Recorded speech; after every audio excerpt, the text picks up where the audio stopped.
So మనము application fee వచ్చేసి ముందుగా మనకి 227 అవుట్లెట్స్ ఉన్నాయండి. ఇది కాకుండా ఇంకొన్ని గీత కార్మికులకు ఏదైతే అలాట్ చేస్తారో గవర్నమెంట్ నుంచి అవి అదనంగా ఈ 227 కాకుండా అవి అదనంగా మళ్ళీ మనకి వస్తాయి. యాజ్ ఆఫ్ నౌ 227 షాప్స్కే ఇప్పుడు మనం అప్లికేషన్స్ కలెక్ట్ చేయబోతున్నాం. So this will be for the period of licence వచ్చేసి 2 years ఉంటుందండి. ఫ్రమ్ 12/10/2024 అంటే October 12th to 30th September 2026.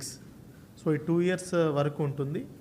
Till October 11th మనకి ఏదైతే గవర్నమెంట్ రన్ చేస్తున్నటువంటి గవర్నమెంట్ రిటైల్ యూనిట్స్ మనకు అందుబాటులో ఉంటాయి.